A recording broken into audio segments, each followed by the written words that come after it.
Bingo Blitz rules. If your bingo has ads in it, That's not a bingo. if it doesn't have the coolest tournaments, mini-games, and the most breathtaking design, Nope, not a bingo. if your bingo moment makes you feel so excited that you just want to burst in joy and scream out loud, bingo! Sorry, so you're playing... Bingo Blitz? Now that's a bingo. Go for a world of excitement with Bingo Blitz, the #1 free bingo game. Download Bingo Blitz and play for free. Now that's a bingo. This episode is brought to you by Skinny Pop Popcorn. Perfectly popped, endlessly delicious. Oh, so light and crunchy. Skinny Pop Original Popcorn is the snack you've been searching for. Made with just 3 simple ingredients: popcorn kernels, sunflower oil, and salt. Snacking never felt or tasted so good. Perfectly popped, endlessly delicious. Give yourself permission to snack and pick up Skinny Pop Original Popcorn today.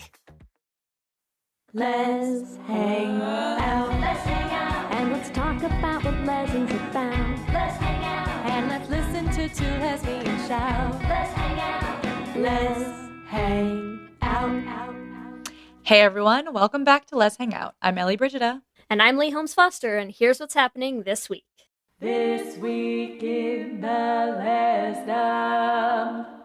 This week in the Lesdom is somewhere that we can touch base every episode about things that are going on with the podcast or otherwise, and we want to start by reminding you that our trivia are back up and rolling, and we are trying to do trivia every month for as long as we can. So coming up next in March, we are going to be having another round, that's right, of Schitt's Creek trivia. We've done them before. We are going to have all new questions again. They are so popular. We have such a blast with the Schitt's Creek crew, so please, please, please don't miss out. It's going to be on March 25th and March 27th, so we're going to have 2 sessions again. March 25th, it's a Thursday. We're going to be starting at 8 p.m. Eastern, 5 p.m. Pacific. And we're also going to have another round of that question set on March 27th at 3 p.m. Eastern, noon Pacific, and we cannot wait to see all of you there. In the greater Les universe, we also want to talk about a couple things going on these days. First of all, it seems like TERFs and transphobes are, all over the place again these days. So we just want to send out a reminder to all of our trans listeners, however you identify, whether you are straight or queer or anything, you are welcome here and we love you. And that's really all there is to say about that, I guess. It shouldn't be so hard. And yet, the more times that we continue to have to say it, the more important it becomes. So just a reminder, trans folk are all welcome here, and we will always want you to be part of our community. Other things that we've been hearing about, the Dickinson season finale. I hear people have some feelings about that. Maybe? Who's to say? I will be perfectly upfront. I still have not caught up on Dickinson. I know, it is a shame. It's one of the few streaming platforms I don't have yet, and we just haven't gotten there. So, but if this last finale was not going to be enough to convince me, I don't know what would be. So I'm looking into my options so that I can catch up and feel all the feels about the bathtub that everyone else is feeling feels about. Okay? Also, other things that I haven't watched, but I'm here to tell you about nonetheless. Ginny and Georgia is getting a lot of airtime in our Patreon Discord chat. So I've heard nothing but good things, with the caveat that it is another Netflix show with some queer rep that has not, I think, officially been commissioned for another season, which, we all get nervous about, because Netflix likes to cancel all of our shows. So, people seem to like it, and I've heard it has some queer in it, and it's, fun. It sounds kind of vaguely reminiscent of, like, Gilmore Girls, but not. That's all I can tell you. So, that's what's happening this week. Back to you, Ellie and Lee. Thanks, Ellie and Lee, and welcome to our 60th installment of Should Have Been Gay. Oh, it was fun, it was great, but it should have been a little more gay. And in this week's episode, might I go play with Eloise? A lady does not play Penelope. Oh, forgive me, Mama. Might I go promenade for suitors with Eloise? Yes, you may. I love a good promenade. I love a good promenade. Are we going to talk in British accents for this entire show? Oh my god, the entire episode. And we are joined by a beautifully lovely guest, Krü Maekdo, who is the founder of the Black Lesbian Archives. Krü, thank you so much for hanging out with us. Hey, thank you so much for, inviting me to the couch. You feel me? For sure. Are we going to get a British accent out of you as well, Krü? Or if you would like for me to, expound on what I know, I can definitely tell you a couple of things that we can do. Oh, that would be delightful. For now, please. I would just like a cup of tea with maybe some mint or something like that. And, we can kind of wrap a taste on what we want to do going further. Every British listener has turned off this episode already. They're like, just Yeah, kill they're it. like, Just cut it, kill it. cut it. They're what like, are you- delete. You're done. You're done. Like, just stop. we're doing our best. I was talking to some of my friends about Bridgerton and who haven't seen it. As if you didn't know, we're doing Bridgerton today, fellow listeners. But I was talking to some of my friends about it and they were like, oh, is it a British show? I was like, it's like an American British show, Yeah, right. It's what Americans think a British show would be. You're right. Exactly. So Exactly it makes what a lot it of is. sense that all of these accents are happening perfectly, splendidly. Another British show. So, Krü, we usually go right into our IMDb synopsis. However, you do some pretty amazing things, so we want to hear more about them before we jump in. So can you tell our listeners more about the Black Lesbian Archives? Oh, yeah, definitely. The Black Lesbian Archives was started back in 2017. Never knew I would be doing this with my life. Honestly, I'm not even going to lie to y'all. It's something that definitely came to me at a time that I was having yet another spiritual awakening. And I watched this documentary. It was like the last lesbian bars across America. And after watching that, watching all these bars close down, especially after I was kind of done and over with watching a whole bunch of lesbian web series shows, I was like, it gotta be more. It gotta be more. I started doing a little bit more research, and it popped up and I watched it and I was just like, at that time, being or going to a lesbian space or a lesbian bar was very big for us to meet other people who look like us and not look like us, just people who jive with you, who speak the same language as you or speak multiple languages, but still, speak the same language as you. And that was a big thing. So when I realized that this was a recent documentary and a lot of places and spaces that we go to commune were closing down, I was like, damn, well, what does that mean for the rest of the community? What does that mean for us? And so after that, that same day I started everything. I was like Instagram, website, Facebook, I just went in because I was just like, I ended up moving. I was in Williamsburg, Virginia at the time. And I ended up staying with my auntie. Then I ended up moving to Chicago out of nowhere. Never thought I would.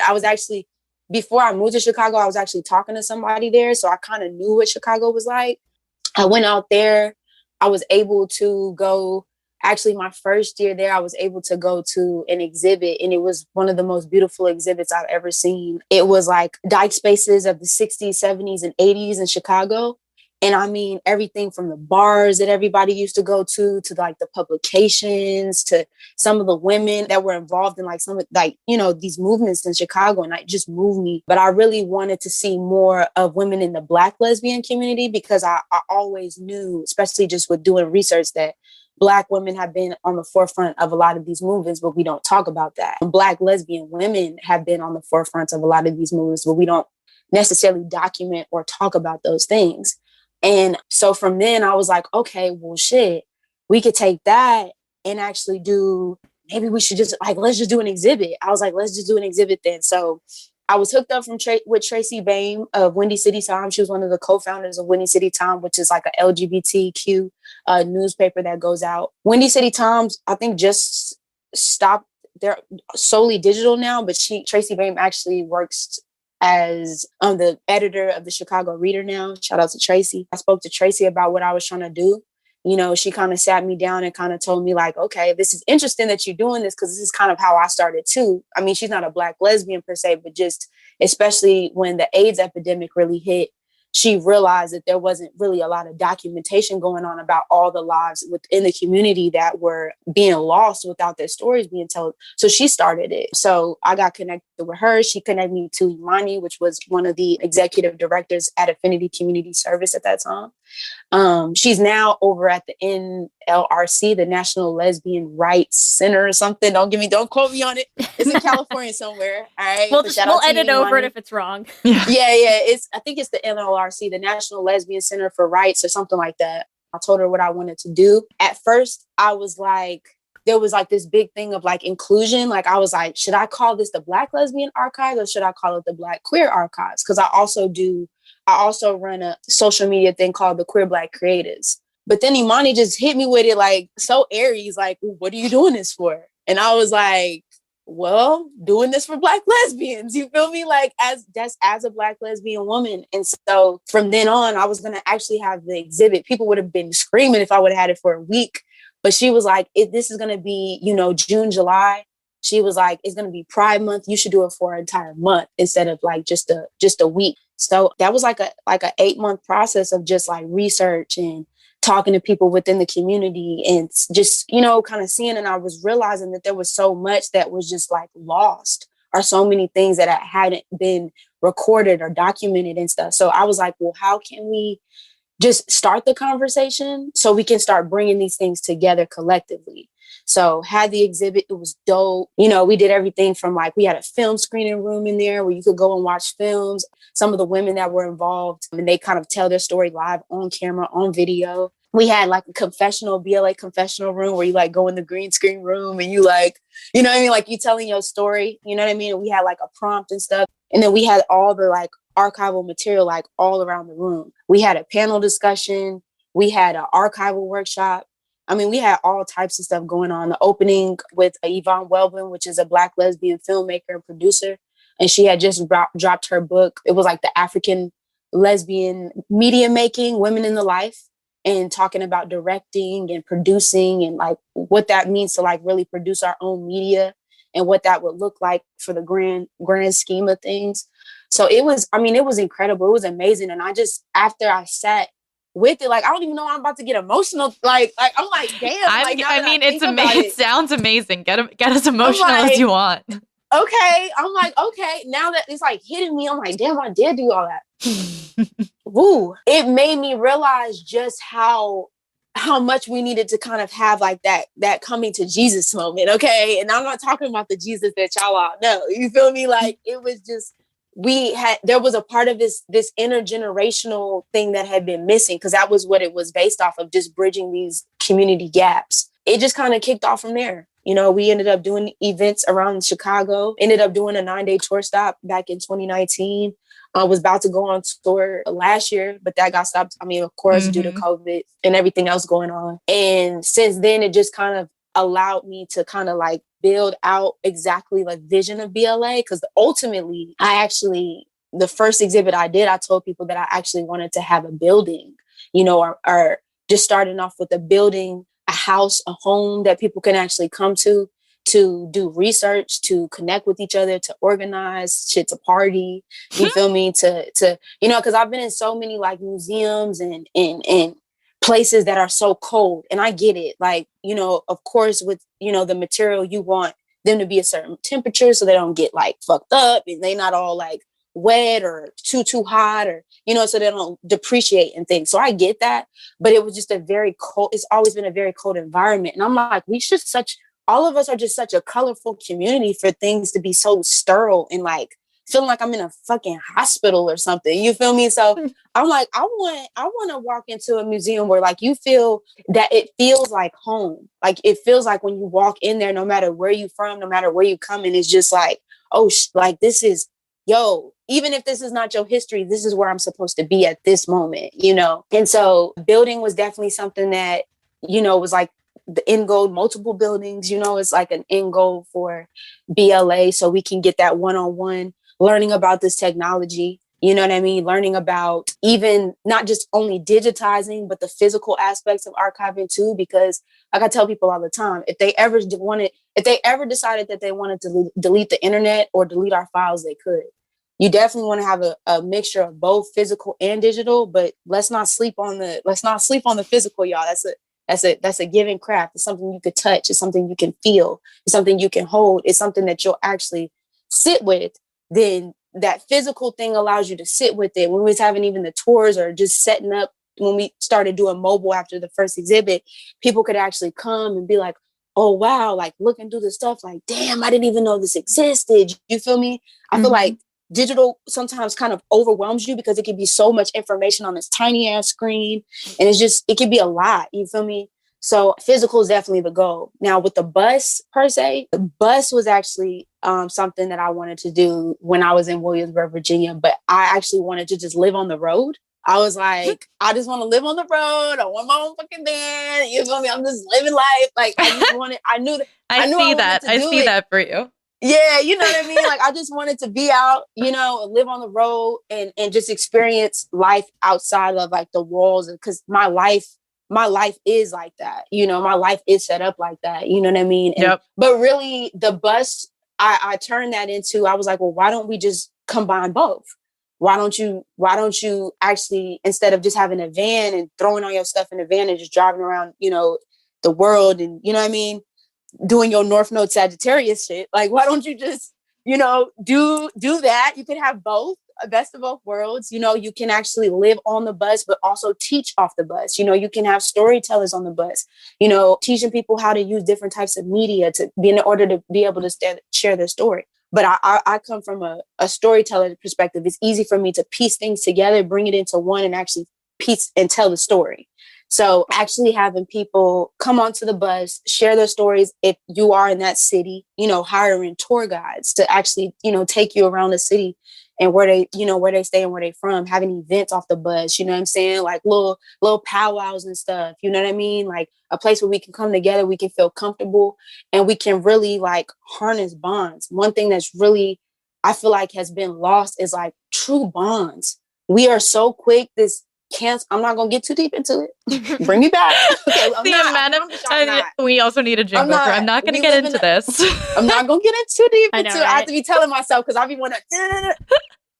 We live in a world, and it will bring me back to what I'm saying. We live in a world that's very quick to cancel. We're very, very quick cancel culture without hearing each other out. We're quick to point the finger and say, oh, you're this. Oh, you're that.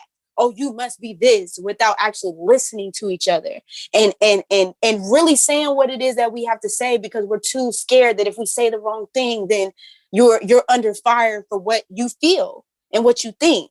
You know what I mean? So shit, even teaching about communication, all the stuff that we do to relay the messages to each other has even been like over just a lot. So all of this stuff going on with the bus. And so this year I'll be, you know, launching the Kickstarter for that. The 27th, actually, I'll be launching the Kickstarter for that to raise funds for the bus.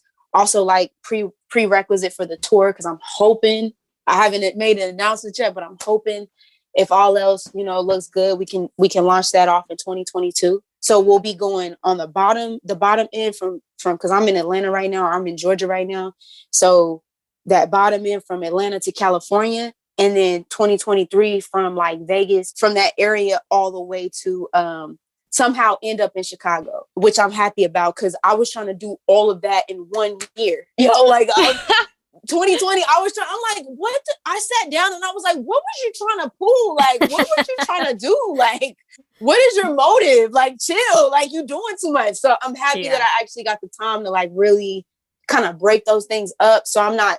And I'm going through my Saturn return right now in Aquarius. So I just feel like I just need some time to just be alone on that bus while I'm like driving and stuff for a minute until we actually get into the cities and then we have like tour guides and stuff. So I'm glad we broke that up. So all that to say, sometimes you gotta like, you know, when you get like, I'm going to do this and I'm going to do that and I'm going to do this and I'm going to do that. And then you got to like pull it all back in, gather it all together, you know? And that's exactly what 2020 did. It was like, sit down. Yeah. Figure it out. Take a breath. Figure this out for real, right? Breathe for a second. You don't have to do it all in 1 year. You feel me? You can break things up. And it also just allows you to kind of take things in. So you're not so like overwhelmed with like, okay, I gotta, you know what I mean? Like I was busting stuff like the next day. I'm like, what the? We're not going to talk about it. I'm childish. Not going to talk about it. Childish, baby. So, but stuff to look forward to. There's a lot to look forward to. Good stuff coming. Definitely a lot to look forward to. Definitely sounds awesome. Good stuff coming. Exhibit March. No. Whoa. tomorrow, February 20th through March 28th with the Ashe Project. So y'all make sure y'all come through for that. We'll be discussing the history of Ashe, how to really bridge those connections between our world, and the fact that Ashe Project was not only a publication, but it was actually a global connection between worlds, from the Bay Area all the way from places like Germany, Africa, you feel me? So we'll be also discussing that too. And all that information will be there. So just make sure y'all come through for that. And that's Cool. That's what we got for now. You feel me? Nice. That's definitely what we got for now. That is a lot for now and Yes. a lot for later. And I'm so impressed with you. It's very cool. Thank you. It's very, Thank very you. cool. Appreciate Thank you it. for sharing all of that with us. I wish we could talk all day about it, but we're here to talk about I have to bring us back to Bridgerton, unfortunately. Do it. No, Do you it. good. Let's get back to Bridgerton. I don't know what that was. Whoa, just It was a mark valiant me off. attempt. So we're gonna get back. We're gonna get back to Bridgerton. And Lee, you have to kick us off with our Oh IMDb God, synopsis. I feel like I need to emotionally prepare myself every time. So, okay, for anyone like me who has not still seen Bridgerton, here's the IMDb synopsis. Wealth, lust, and betrayal set against the backdrop of Regency-era England, seen through the eyes of the powerful Bridgerton family. Pretty solid. Pretty solid. Yeah, IMDb we've had synopsis. worse. Krü, you actually suggested that we do this for It Should Have Been Gay. So do you want to give us your gay synopsis first? Well, first of all, let's talk. Oh, we're gonna get into Eloise. Oh, yes. Oh, We're gonna yes. get into you. I'm coming for you. I've been waiting for coming to you for about 2 or 3 weeks, Eloise. And if you're watching this or you ever get a chance to watch this, no, I see you. Okay, second season, baby. Bring her out. She better. Bring her out, because we already know what's Your- going on here. Yo. Your gay synopsis is just I'm Eloise. coming for you, Just Eloise. Eloise. That's the gay synopsis. You can't hide. Nope, it's just Eloise. And if anybody else is there, cool. But my eye is on Eloise because she made it very, very Amazing. clear, okay, that she was a little gay baby. And it Oh, was so she obvious really did. that the baby didn't want to be courted at all. I mean, the disgust on her face. And even when she was looking for, even when she didn't realize who the person was that was writing the T, okay, she was still like, oh my God, I'm about to be courted. Oh my God, like my life. I just want to be free. I just want to be me. And I was just like, ooh, this sounds so familiar. Oh my God. This is what I love. I love when we do. do Should Have Been Gays and the gay synopsis is just like this character. That's all I need to say. Yes. There's nothing else. You don't need to say Yes. anything else. Nothing So, I love else. it. Lee, I know her you. brother was very clear, right? Her brother was very clear. He could have been both ways. He could have been, maybe that could have been a beard for him. But I do feel like he was in love. it. We'll talk about yeah. it for sure. But We have, Eloise, coming for Eloise you. is for sure. Lee, you Yeah. haven't seen Bridgerton. I haven't watched it yet. I've done some research. I've watched some clips. I've read some articles. I did write a gay synopsis for a show I haven't seen. Because, All right, I'm ready. Who's Well, gonna stop me, based on right? your research, what's Okay, the based on my synopsis? research, here is my gay synopsis. And here's what I love. This is my gay synopsis that I tell myself so that if I do ever get around to watching the show, this is what I expect and nothing less than this. Okay, so my gay synopsis for Bridgerton is Victorian gossip girl falls for the girl next door, and together they learn how babies aren't made. I just left out a wailing laugh. Not the gossip girl. I'm weak. Is that not correct? I think she's No, gossip you girl. you spot on. I think- actually. Yeah, You spot no, on. that's right. completely correct. That is completely correct. What about you, Ellie? my Hit us with your gay. My gay synopsis is more just like talking about the queer baiting of this. Yes. Bridgerton, we gave you gay sex in the trailer and then never gave it to you again. Weak. Never Rude. again. It's over. Rude. For Ah, real. God. That is all. There's a lot to talk about. There's a lot to talk about. There's a lot Oh, to talk yeah. about, and it's funny because we haven't done one of these in a while where I actually have not watched the show. I watched as much. I did some more research after you asked me to write your TikTok, Ellie. Yes. So I feel like I'm prepared, but God, I'm so ready to just hear all of the reasons that Yes. we're So, gonna get Krü, into. you have lots of thoughts. What was your experience with Bridgerton? So, like, when did you watch it? what were your feelings while you were watching it? Yeah, I watched Bridgerton probably like at the beginning of this year. So there's some stuff I might be a little rusty on, but I pretty much got the gist of it. My sister was just like, oh my God, there's this show. You gotta watch it. It's the best show ever. She was like, you would never guess who it is. First episode. Knew who it was. And she was like, I'm not going to tell you who it is. First episode, I guess who it is. Because I know mess it's when obvious. I see mess. Yeah, it was so obvious. I was like, she is messy. You are a messy bird. So I already knew who it was the first time I watched it. It was honestly, what I loved about it though, there was so much like diversity, like in so many levels too. Like I've never seen a show that was so, and then even like the eloquent like speech and language in so many different ways. You know, it was beautifully shot, colorful. You feel me? You know, shout out to Lady Whistledown. You feel me? Shout out to I honestly thought Lady Whistledown might have been a little. Wait, what did you think about Lady Whistledown?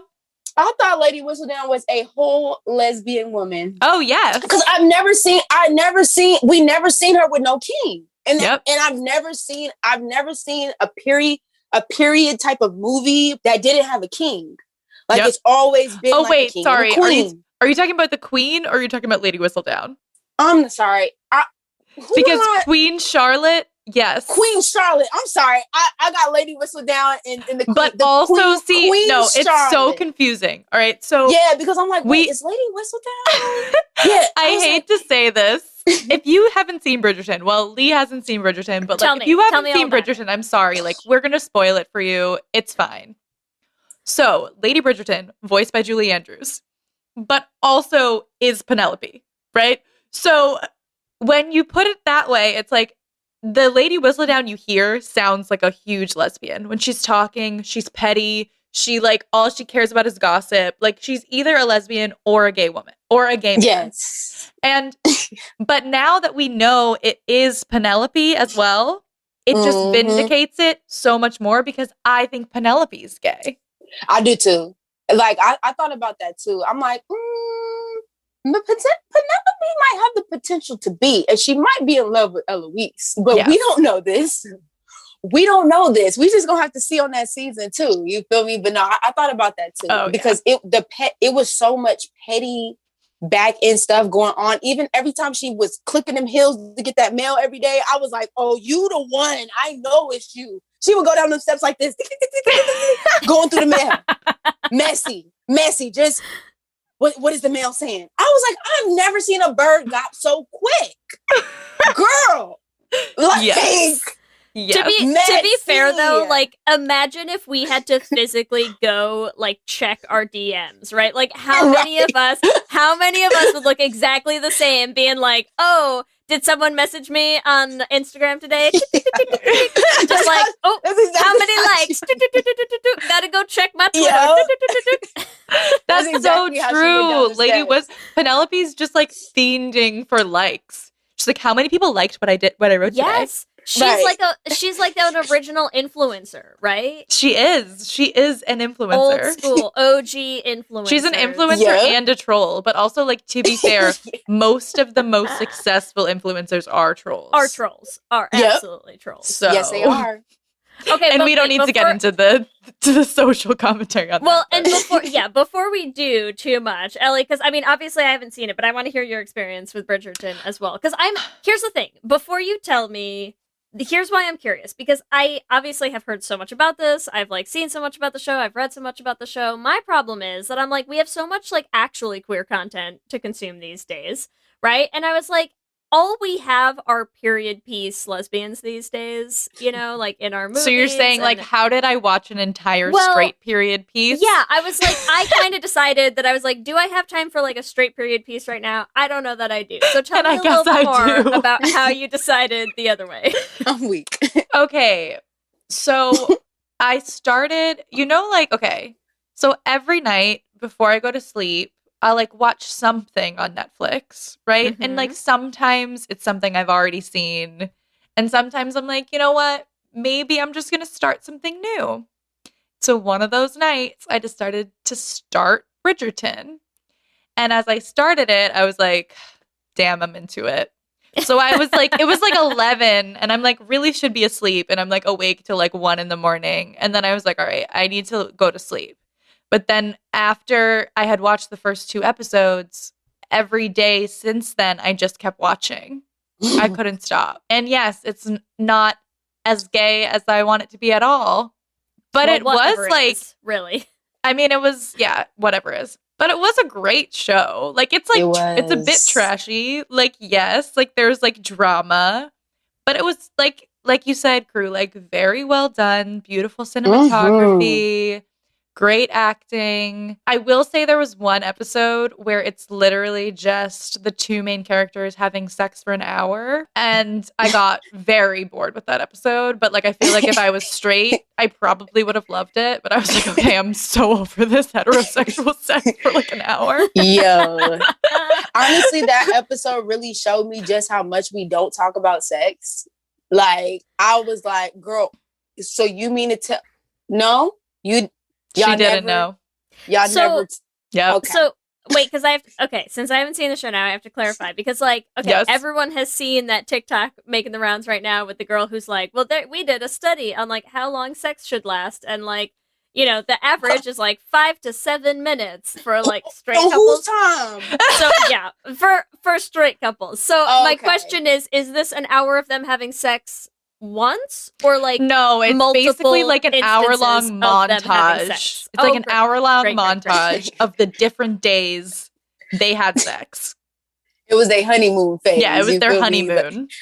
And it was Great. So Daphne, who's the Duchess, she has no clue how babies are made.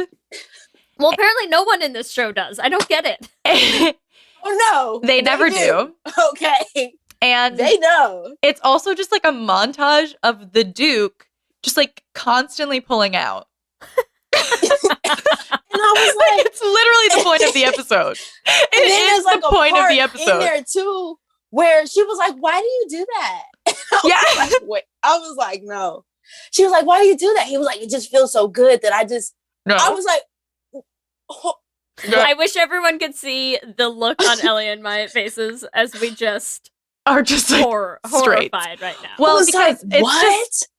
just to explain what's going on for you, Lee. So the Duke also, I'll talk too much about this, like just this show in general. So many toxic relationships. Like so many. So, a lot of toxic. I lot did of get that toxicity. vibe. Yeah. All toxic relationships, but like that's sort of the point, I think. But then I'm like, is it the point? Like, are people striving for this relationship? I can't tell. But so the Duke told Daphne that he could not have kids. And Right. she thought that meant he was physically incapable. However, he just meant he didn't want to. And so every time they have sex, he pulls out and she doesn't understand why. And then we all know he's pulling out because he doesn't want to make a baby. And she thinks he's infertile. It's very, very complex storyline. It was the craziest thing I ever saw in my life. I'm like, y'all was preparing her for marriage, but y'all wasn't preparing her for y'all talking about her having all these kids.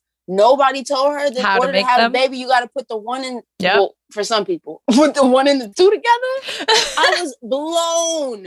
I was blown. I was like, does she not? I was like, no, this is not. This is for real. Like, she really doesn't know that this is a thing. I was Yep. blown. I was blown. I think what she really needed is she needed that guy from like the original L Word to like teach her how you make a baby. Do you remember that guy when they try to, what is it? It's like Bet and Tina try to talk that guy into And he was like, the dick sleeping. and the pussy. The Yeah. the penis, the pussy, the baby. Yeah, Yeah. they needed that guy back in. They didn't have back it. in Bridgerton days. As we're talking about heterosexual sex, though, Yeah, why are we so why much? have we talked so much about heterosexual sex in an episode about being gay? Let's talk a little bit about the missed opportunities in Bridgerton, because the point of Bridgerton, like the overarching point of the show, is we don't learn enough about sex and we need to talk about it more, right? Like that's one of the big themes we're talking about. There's all different types of relationships you can have. relationships that are outside of the norm, relationships that break societal norms. However, not lesbian ones. Right. Right. I mean, we had status in there too, like people marrying for money, and all types of stuff. And I'm like, so y'all just gonna leave Eloise? Look here. No, bring Eloise out of back, this please. conversation? Give it. Bring give it. Eloise back. Do it. We're just gonna leave her out this because we all. I mean, if you know, you saw it, like, just, I mean, salivating off her whole body, like, and I'm like, this is out of all the things that y'all, like you just said, out of all the things that y'all are talking about here, we're not gonna talk about the fact that your girl doesn't want to be courted because she's a whole gay baby. Like, exactly. So let's talk more about Eloise. Yeah, can we talk about the gayest things about Eloise? Because I, like, yo, even from my like surface level viewing of clips of the show, I'm just like, come on, that girl cuts her own bangs and is gay. Like, cuts her own bangs. You will not. The bangs Tell me I'm wrong. Get cut. Tell me I'm wrong. Come on, those bangs. That is a gay power move. She's like, you don't own me. Obvious? Chop, chop, chop. I am gay. I would have killed. Okay, so Eloise, her whole thing is she does not want to get married. She does not want to go to court. She does not want to be paraded in front of men for marriage because she's so against gender norms, blah, blah, blah. Lesbian. Yes. I would have died to see Eloise show up, you know, when she like finally gets all dressed up because her mom wants her to. I wish she stole one of her brother's suits. She's like, I'll meet you there later. Like, stop. Sorry. It. And then she shows up to that final ball in a suit that does not fit her at all because she stole it from one of her brothers. Who cares? The pants rolled up, cuffed to the knee. Suit. Yep. Because she hates dresses. She doesn't want to do any of these things. She just wants to be her own woman with another woman. Season 2. She was begging her sister. She was like, could you please take your time? Please take your time. Sis, you don't have to rush. You not marry him? Great. You know what I mean? Like, she was like, yes, don't get married. Matter of fact, just wait. You could die of old age. You feel me? Like, just be. So I don't have to be next in line. You feel me? Like, she sweated that. Like, she was not really trying to have all of that. I wish she would have did that too. I just think Eloise is still, I feel like once there's a season 2, I feel like we're going to start to see that transformation. I think what they're leading us into it, but they had to start from the base first.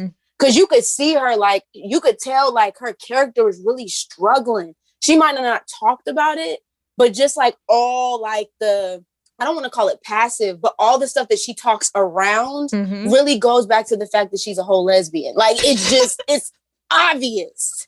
It's so obvious. It's also like any time that you have a show, a movie, or whatever, when you have one character who has no interest in marriage, has no interest in boys, doesn't want to follow society's rules, like wants to rebel and be her own person and form a super close friendship with her best friend, and you're like, okay, doesn't she literally say to Penelope, like, how about we both just don't get married? She did say that. She definitely did say that. She did. Right. I was like, okay, Eloise, come on, baby. Just come on over to this side. It's okay. We got seats. We got plates. You want a dinner? Yeah. We got dinners for you. Like, what do you need? You feel me? Like, have y'all seen, I'm not trying to divert, but have y'all seen Little Fires Everywhere? No. Okay. I'm not going to get too in it. But that little one, she reminds me of Eloise. Like, their characters are like one and the same. Like you just said, when you have a whole character on there that's literally defined the laws of gravity, that's when you know that baby, she just might be a lesbian. Yes. You feel me? Period. I have another thing I'd like to submit for Eloise being gay, which is the girl has a boner for Lady Whistledown. I was gonna say that she is obsessed. Obsessed. She definitely is. Like, there are two things that matter to Eloise, and those two things are Penelope and Lady Whistledown. And that's why I think it's really interesting, because, again, I haven't seen the show, but season 2, man, like, try to imagine the short circuit in her brain when she finds out, right? Like, Yeah. when she finds out who Lady Whistledown is, and she's like, oh my god, my best friend that I'm totally in love with, and like, oh my god, this mythical Lady Whistledown who I like totally want to bone. Right. What? Right. This I honestly this thought that girl's she world caught is that. going to be rocked, is all I'm Right. saying. I thought at the end, that last episode, I thought she caught that because she thought that the actual person who was the person that her brother was sleeping with, what Eloise's brother was sleeping with, the tailor. That's who she thought it might have been around, because it was around that area at around that time. But I thought when she was at that ball and she looked around the room, I was like, did she just realize that her best friend is Lady Whistledown? Like, and then people were like, nah, it wasn't that. She just realized she got the wrong person, but they kind of drove it into something else. I'm like, no, did she know that, or I was just tripping? Did she realize that her best friend was Lady Whistledown? I feel like we're not going to know till next season, but that God, I did not interpret it that way, but that is, I think it could be how it was. It could be how that actor was acting it. I'm just not sure. Yeah, she looked around the room and looked like she was about to cry. Like, wait a minute. Because she was the only one in the room that wasn't there. And that dude told her, the queen, the butler dude, she was like, I don't be talking right now because he talked too much. He told her, he said it has to be somebody who's not around because everybody comes to them balls. Like, everybody in that town comes to them balls. He's like, it's somebody who's not here. And usually while everybody's at the ball, they'll go to this spot to go print out the stuff for the next day. Yeah. So when she panned around the room, like, I was like, did she just find out? Oh my God. I lost it. I was like, I think she just found out her friend is whole. And then when she was in the hood, in the back of the car, like, I know. Y'all ain't seeing I will me. say, so let's talk a little bit about Penelope, because obviously, like, Eloise is just clear. Like, we know Eloise is gay. That's just hands down. Right. Penelope, I feel like, is sneaky, but still gay. Mm-hmm. Because with Penelope, we have something that Leah and I talk about in a lot of Should Have Been Gays, which is the stand-in. So the stand-in for the gay characters is usually the brother. Yep. So, of course, she's in love with her best friend's brother. And we know for a fact he's traveling. That was clearly, like, not going anywhere. Mm-hmm. And so now she's completely free to explore her feelings for Eloise when, I don't even remember the brother's name, Colin. When the brother's gone. So just honestly, get rid of him. I feel like what's her name? It was the cousin or somebody who had came in. She was pregnant. Was that the cousin? She was somebody's the uncle's cousin. Yeah, I can't remember her name either, but she was the cousin. And I was like, if this wasn't her cousin, I'm not trying to do no familial like ties or nothing like that. But I was like, if this wasn't her cousin, she would have been trying to get them pennies last night. Okay. She was so into this relationship that I was like, girl, are you dating her? Or where is her man? Her name is Marina. And I agree wholeheartedly. Penelope had the biggest crush on Marina. She did. That was painful. Not about Colin. No. It was never about Colin here. I was like, wait a minute. This is looking very familiar. I was like, I was like, no, you get and check your mail to check on your girl.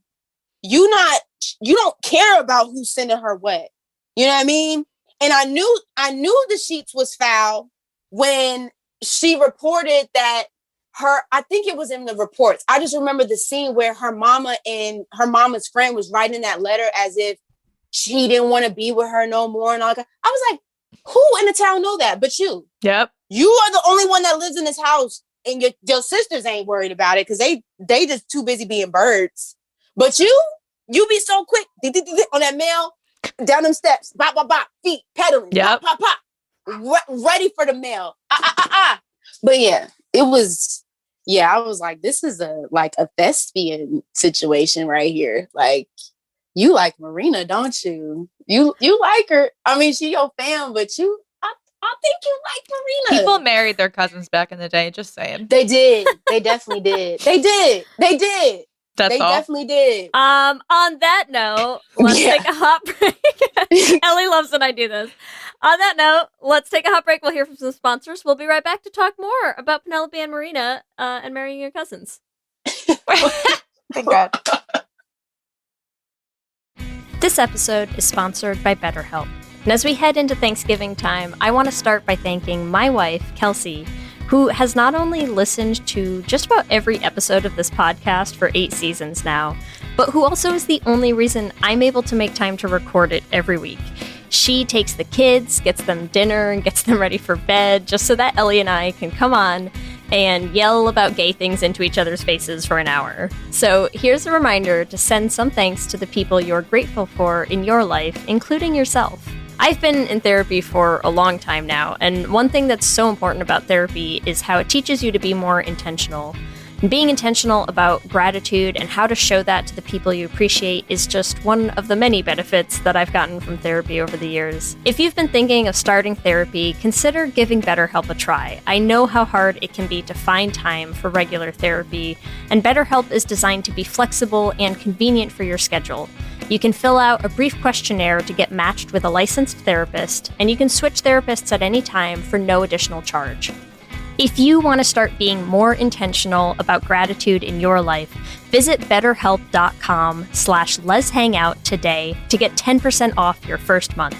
That's BetterHelp, HELP.com/letshangout.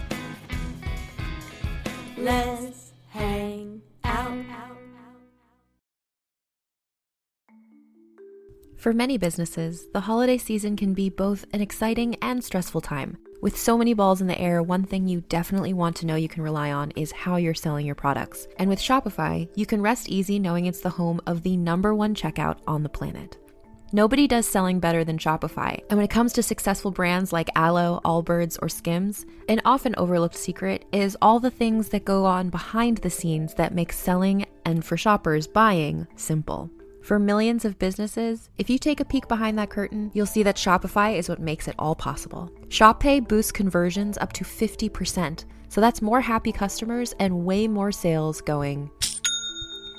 It's true all the time, but especially this time of year, your commerce platform better be ready to sell wherever your customers are scrolling or strolling, on the web, in your store, in their feed, and everywhere in between.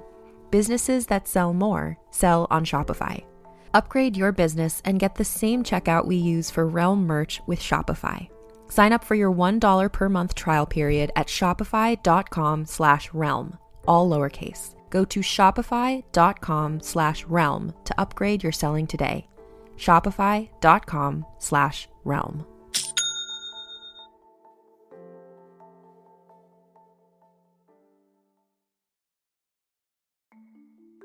For many businesses, the holiday season can be both an exciting and stressful time. With so many balls in the air, one thing you definitely want to know you can rely on is how you're selling your products. And with Shopify, you can rest easy knowing it's the home of the #1 checkout on the planet. Nobody does selling better than Shopify, and when it comes to successful brands like Aloe, Allbirds, or Skims, an often overlooked secret is all the things that go on behind the scenes that make selling, and for shoppers, buying, simple. For millions of businesses, if you take a peek behind that curtain, you'll see that Shopify is what makes it all possible. Shop Pay boosts conversions up to 50%, so that's more happy customers and way more sales going. It's true all the time, but especially this time of year, your commerce platform better be ready to sell wherever your customers are scrolling or strolling, on the web, in your store, in their feed, and everywhere in between. Businesses that sell more sell on Shopify. Upgrade your business and get the same checkout we use for Realm merch with Shopify. Sign up for your $1 per month trial period at shopify.com/realm, all lowercase. Go to shopify.com/realm to upgrade your selling today. Shopify.com/realm.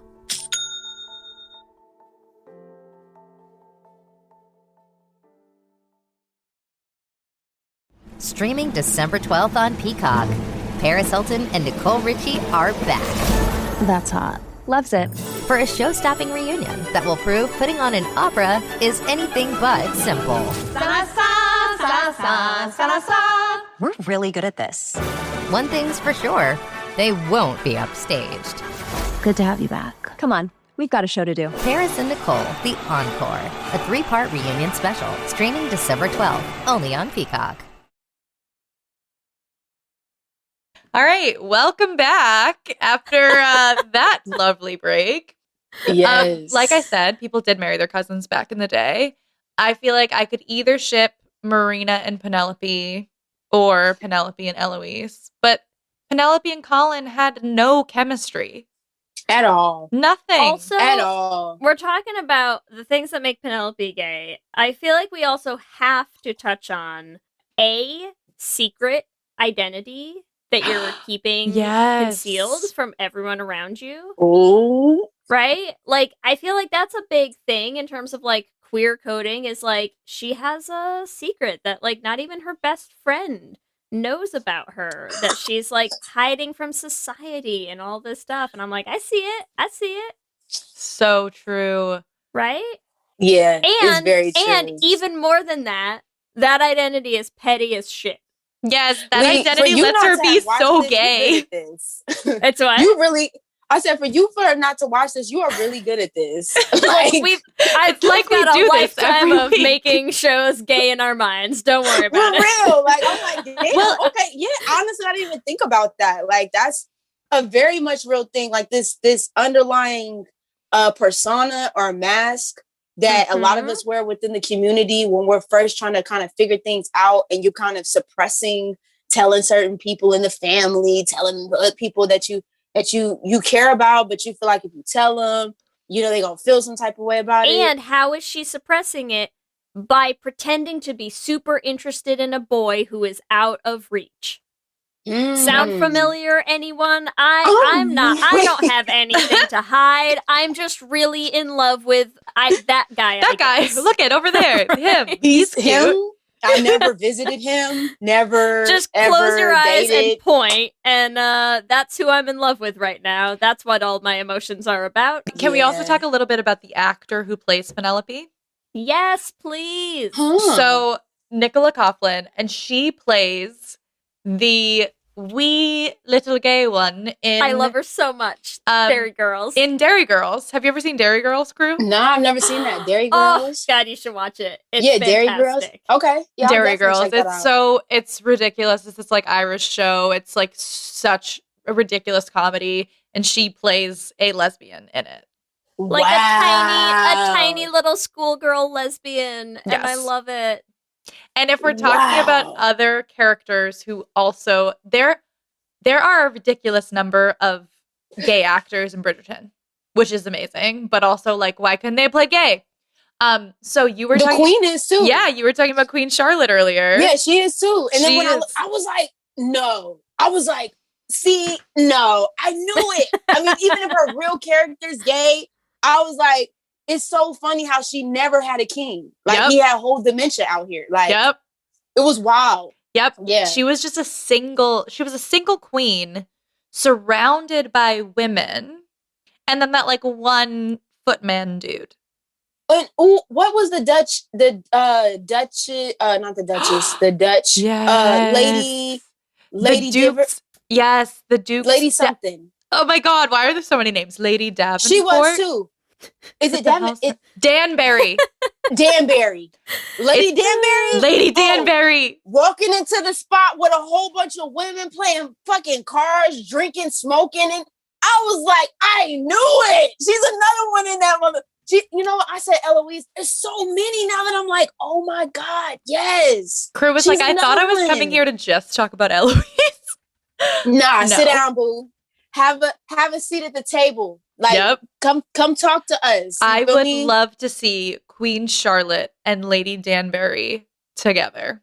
Oh yeah, I feel like I'm like they probably messed around behind like closed. Yeah, behind closed doors, they was definitely getting it in. Like, it's no doubt about that at all. Even the mom, even their mama, I was like, I know the daddy is gone, but do we leave her out? You feel me? Like, no. We don't. You know what I mean? Everyone is welcome. And this should have been gay. Right. Let's talk about the actual gay. Because there was some gay. So we had Henry Granville. I had to write down his name so I'd remember. Henry Granville, who's the painter that Benedict Bridgerton Oh. becomes friends with. Mhm. And so when Benedict goes to his sex parties, he walks in on Henry and Lord Weatherby, I think is his name, but he's like non-existent. And we see him sleep with this other man. And we sort of get to see they have one conversation about his sexuality, right? Where Benedict and Henry are talking, and Henry's like, I'm married to this woman, and like, we have an understanding. She gets to sleep with whoever she wants. I get to sleep with whoever I want. And we both get what we need. Like, they're actively beards. Right. And that's fine. And they talk about that. However, I feel like it's such a missed opportunity with Benedict. Like, why was Benedict not gay with Henry? Right. Like, didn't you feel like there was sexual tension between the two of them? There was definitely sexual tension with him, but I do also remember him saying that he was in love with this Lord particular Weatherby. man. Yeah. Yeah, he was like, it's really hard to live a life where even though you care for this particular person that you married to, you can't actually have who you want and they standing across the room in front of you. Do you know what that feels like? And I was like, oh my, like, you know what I mean? Even from a gay man's perspective, I felt that on a soul level. I was like, you know, that's some different. So I think even though there was sexual tension between them, his love for dude was like so deep, you know, and that was very interesting dynamic between the two of them. But I'm just like, God, can we bring it to this side? Like, I would have just loved to see that expounded upon us as women. Like, we go through those similar, and even though we kind of picked things out and we're picking things out of this particular, you know, show, I would have liked to see more of that, because we don't necessarily talk about that in regards to the women. You know, it's very like hush hush, like we're doing it behind the scenes. I don't know if y'all seen Ratchet, but seen it that yet. was, yo, I'm not even gonna get into it. That was another one. I was like, oh snap! But yeah, I have definitely. This is like a more of an overarching question, and maybe I'll cut it from the episode. I haven't decided. This is more of an overarching question. Why do you think it is more often that even if it is crumbs in mainstream media, there's more gay men? I feel like we live in a society where I know media is controlled. And if we want to be real, a lot of gay men, a lot of gay white men have a lot of power. So, of course, the media that we see is going to be portrayed of the people that are actually controlling the things that we're seeing. So, of course, we're not going to be talking about how women are actually having thoughts and women are actually having these meetings with each other and actually having, and not even just about being sex.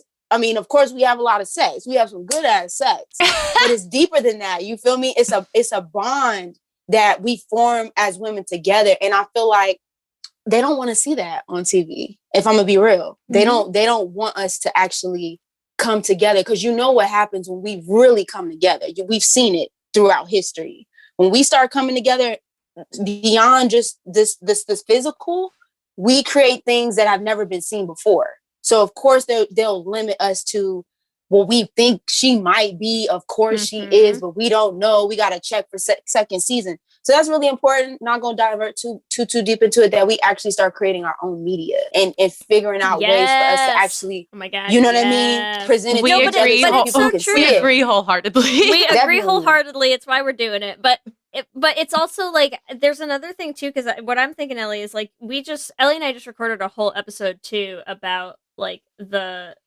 cheating trope, which I think the episode's coming out after this one. But yeah. So everyone will get to hear Ellie and I talk soon about like the trope of how so many like lesbian movies center around men in their story, really, because it's all about like, you know, oh, I'm married to a man and I fall in love with a woman and I'm cheating on my husband. And Jenny. And it's Jenny. like, I'm sorry. Yep. And Did I say Jenny? Jenny?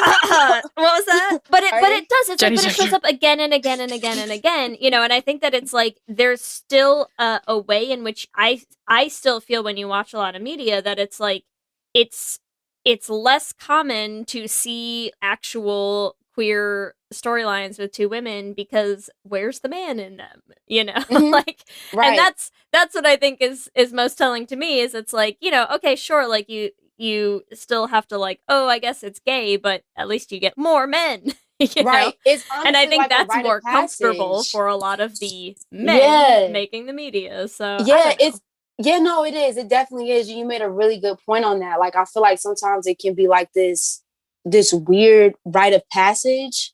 Like get through the men first, and then we can talk about the Yeah. women and their relationships. It's like some people don't even shit. I know a lot of Gold Star lesbians out here. You feel me? That have never even seen, touched, smelt a penis. You feel me? Smelt. You will Like, not say no. smell. Cut it. None of that. Cut it. They Can't ain't never- say I'm it. leaving it. I'm leaving it. I'm gonna make You an feel me? audio clip of just that. You feel me? I've Like, never smelt one. maybe maybe a dildo, you feel me, but have never even scratched the surface of a dick. So I'm just saying, like, there's so many other narratives than just us dating men. You know what I'm saying? Like, I'm not a Gold Star lesbian myself, but there's so many other narratives of us just being who we are versus, like, once again, this rite of passage. I'm not gonna go into porn, but that's another thing too. Like, damn, like, could you not hold the camera? Like, just relax. Like, I don't need to hear your grunts and shit, like, while I'm trying to watch this. Like, just relax. I'm sorry.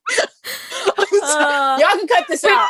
We've lost track of something here. I'm sorry. We've gone. We had something. I know. No, y'all We're gonna. just It's cut okay. it out. I good. agree, though. It's why we need more queer women making media. 100%. By us, for us. So we don't have to Yes. say For should have been us. gay. Yes. We can just say, oh, that was gay and that was great. Right. What, before we wrap up on Bridgerton, like, because we have been talking a little bit about season 2, what do you want to see in season 2?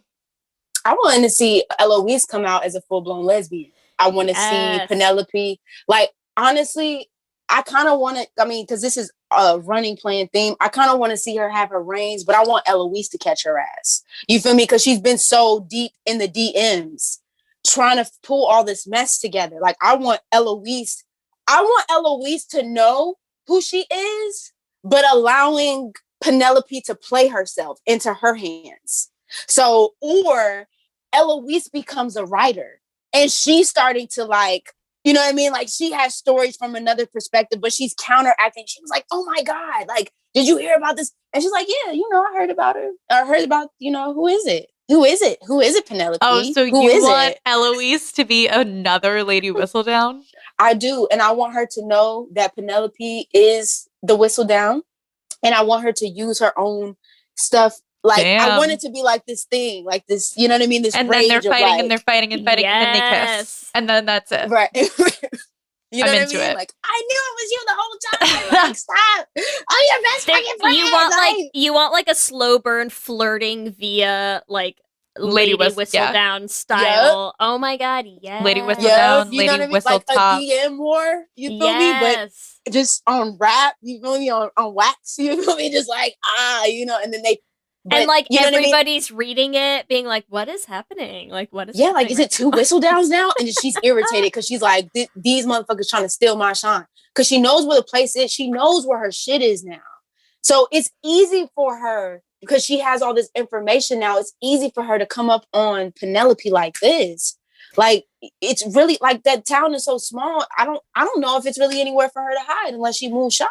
Well, and it's also again, look, am I going to get really deep on a show that I've never watched and characters that I know I'm nothing so excited. about? Yeah, of course do it. I am. Okay, here's what You're I want really to good see. at it. Because really good the at other it. thing is that I feel like when you have a character like Eloise who is set up to be like, I am going, like, you have to assume season 2 has to be a little bit more about her, like, coming into her own, right? Like, finding her strength, finding her path, like, deciding what she wants to do with her life. Because I feel like that's how they're setting her up as a character, right? Is like, I don't want to fit in. She has to figure out what she does want to do. And I think she has to figure out what she does want to do is Penelope, right? And so then, what you do is you set up this thing where, like, Penelope is an interesting character to play with because Penelope has been set up as this, like, I care, but I do care. I'm really invested. I want to do the thing. I care about the boys. I want to find a husband and all this stuff, right? But does she really care about all that? Like, probably really deep down, she doesn't. But you've put up this facade, and now you also she has this dual side of, like, oh, I'm so naive and young and haha boys. But then on the other hand, she's Lady Whistledown. So, like, she's obviously not just this, like naive, idiotic girl, like schoolgirl who doesn't know anything. And so what I want to see is Eloise being the like pursuing, being like, I want this, we want this, you could want this, we could do this. And having to teach Penelope how to like tap into the lady whistle down inside to be like, you are like, you know how to keep a secret, you know how to be like strong and empowered and whatever. Like that's what I want for their story. Haven't seen it, super excited for it. That would be dope. That would be super, Lee's like, super haven't dope. seen season 1, but I'm so excited for season 2. So excited for season 2 because this is what I want and I will accept nothing less, okay? Okay. So I like it. Which characters are we shipping? Clearly Eloise and Penelope. What's their ship name? Oh no. You said they're so ship bad. Their ship name. So if you put their names together, like Peneloise. What the? Ooh. Peneloise. Yeah, there's Elope. Elope. Ella Pennell. Elope. Ooh, Ella Pennell. Ella Police. Ella Police. Police. Ella Police. Ella Police. I'm into it. Please, Ella Police. Who else are we shipping? Who else do we Penelope and Marina. Panina. Panina? Panina. Marina and Marina P. Marina P. Yeah. Marina P. Marina P. Yeah. Manelope. Penelope. Manelope. Oh god, these are all so bad. These are all so beautiful. And I'm gonna also throw in Queen Charlotte and Lady Danbury because yes, they would definitely. be a great couple. Charlotte Danbury. Ooh, Charlotte and Danbury. Shanbury. Yeah. That sounds like champagne. Yeah.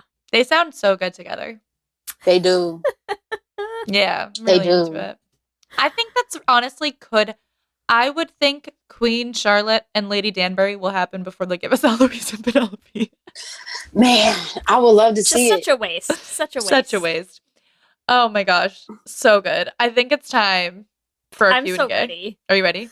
Q and gay. All right. So, Krü, we're going to ask you some yes or no or multiple choice questions. You're going to answer them, and then we're going to put them on our Twitter for all of our listeners. Here we go. Are you ready? Okay, cool. All right. Question number 1. Have you ever kept a secret from your best friend? Yes or no? Ooh. I feel like, have I kept a secret? I don't think I have. No, not that I could think of. She's keeping that secret so well. She's Like not an even going to open say book. she's keeping a secret. I love it. I'm just kidding. I'm just kidding. No, I don't right, think good I answer, have. good I don't think I answer. have. Question 2. Who is the best Bridgerton brother out of A, Anthony, B, Benedict, C, Colin, or D, Gregory? I like Benedict. I do. I feel like Benedict had a really soft like way about him. You know what I mean? I feel like Benedict is the one who was like, he's the one that kind of went to the party and stuff like that. Yeah. I like that. I think sometimes we see, especially with those type of movies, we see like the men always in like this divine masculine energy, and there's nothing wrong with that. I mean, we all have both, of course, but like he just had this very like light, you know, you could tell he was very much so in his divine feminine, and I appreciated that about him. So we're gonna have to go with it, brother, because the other one, the oldest one, was the piece of work. I know, we didn't even talk about him because at all. All right, question number 3. What gets you pregnant? A, promenading with a boy. B, writing letters to a boy. A boy bringing you sweets. Or D, dancing with a boy. I don't necessarily fuck with boys, so all right, what gets people pregnant? Dancing. Dancing Good. With the boy. Good. It'll get you pregnant. That's funny. Y'all shady for that question. How do you make babies, Krü? How do you make a baby? We dance. We dance, children. Question 4. What parts of Victorian outfits should make a comeback? A, empire dresses. B, the hair pieces. C, the capes. Or D, the waistcoats? Oh, definitely the hair pieces.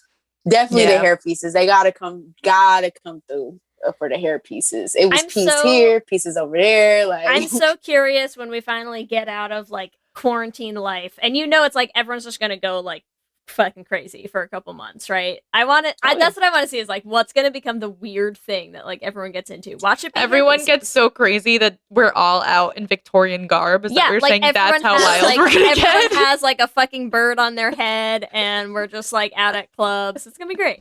Yo, steampunk like crazy. People wearing like eye goggles with one eye. You feel me? Top hats and shit. You heard it here first. Yeah, you know what I mean? If it wasn't going to happen before, we just started the trend. So. Yep. Right. I'm ready. I'm ready for it. All right, question number 5. Who is Penelope more in love with? A, Eloise, B, Marina, or C, Colin? Definitely Eloise. Easy one. And on an suppressed. Yeah, they're so suppressed. There's so much there. I think the main takeaway, Ellie, is Bridgerton should have been gay. Should have been gay. Krü, thank you so much for hanging out with us and talking all of the feelings about Bridgerton. No, I appreciate y'all for having me come through for sure. I couldn't wait to let that one out. I was like, is nobody else seeing this? Like, we're all seeing it. Somebody. Do not worry. Yeah, so I'm sure when this comes out, people are going to be yes. So where can people find you and Black Lesbian Archives online, and what events do you have after March 1st?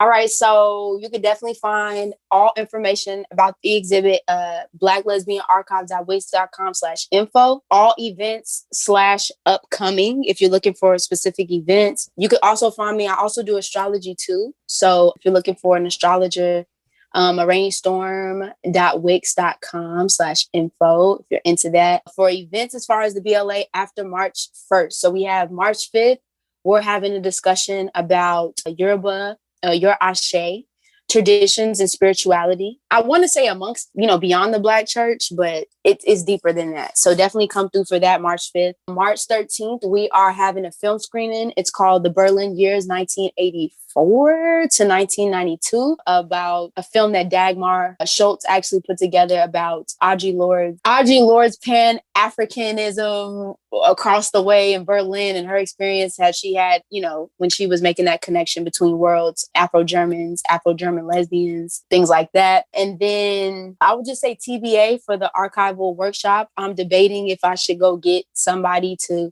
do the workshop. And then there's something that's in me that's like, you need to host the workshop. So I'm like, I'm teetering in the line, but I feel like by the end of this week, I'll know exactly what it is. So definitely check out for that, all that information. And like I said, any information that we have after that, if it's anything coming up, will be posted on the website. So definitely make sure you check that out for sure. Awesome. And you have a newsletter people can sign up for on the website too, right? Oh yeah, definitely. If you are on the website, if you want to just kind of keep up with what's going on instead of like waiting for Twitter, Instagram, or whatever the case may be, or Facebook, you can definitely subscribe to the website. I actually need to start telling people that subscribe to the website. So we can get your subscription, and then so you can know like when things are posted, you'll get the ping automatically of the update. So definitely subscribe to that for sure. Thank you for that. You're welcome.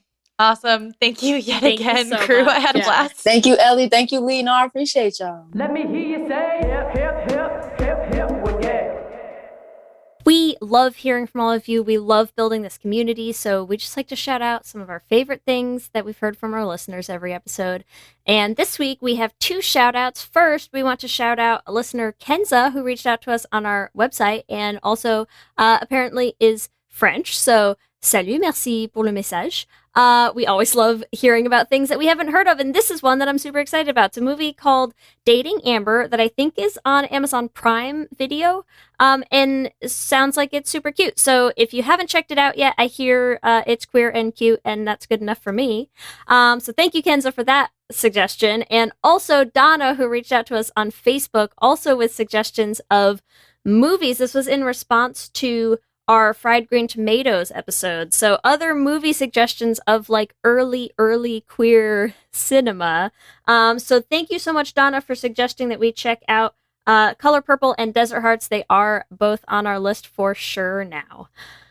As always, we also want to thank our Lesbian Jesus patrons, Mark Foster, Jess Klaus, Tanya Ferguson, Jacqueline Rose Nishino, Sarah and Julia, Carrie Ann Lawrence, Danny Gunlock Tamora, Brittany Ray, Alana Rosen, Tara Gleason, and Lizette Stye, and our King Princess patrons, Amy and Ellen, Leah Henley, Liz Chen, and Evelyn Smith. Thank you all so much for your support. We could not do this podcast without you and all of our patrons, and you're just all the best. Remember, you can also find us on all the social medias, Instagram, Facebook, and Twitter at Let's Hang Out Pod. You can email us at letshangoutpod@gmail.com. Or you can check out our website at letshangoutpod.com. Whatever app you use to listen to podcasts, make sure that you subscribe. That way you'll get new episodes as soon as they go up. We also have some videos up on our YouTube channel, so make sure you subscribe at youtube.com/letshangoutpod to catch them. And also remember, you can already subscribe to our feed for The Flame on any podcasting app. That way you'll be ready for new episodes as soon as they start dropping in June. If you want to support the podcast, you can rate and review us. You can rate and review The Flame as well, which would be very helpful. So we have some 5-star reviews up there before we get started. You can write an honest review on what you think of the trailer, because, it's pretty great. You can also rate and review Let's Hang Out. It helps other people find the podcast and know what to expect. If you want to check out our merch, we have all of our designs up. You can get them on tees, on totes, on mugs, on masks, on sweatshirts, on all sorts of good stuff. You can find all of them on our TeePublic, and you can get that at bit.ly/let's shop. If you want to support us financially, you also could join our Patreon at bit.ly/lespatreon. Our Discord chat has been out of control lately as we had so many new patrons join in the past few weeks to hang out with us from the Teenage Bounty Hunters fandom. We see you all. If you want to join us, you can join us at bit.ly/lespatreon. If you want to follow us individually, you can find me on Instagram, Twitter, and TikTok at LSH Foster. You can find me on Instagram, Twitter, and TikTok at Ellie Brigida. With that, I'm Ellie. And I'm Lee. And let's hang out again soon. Let's hang out.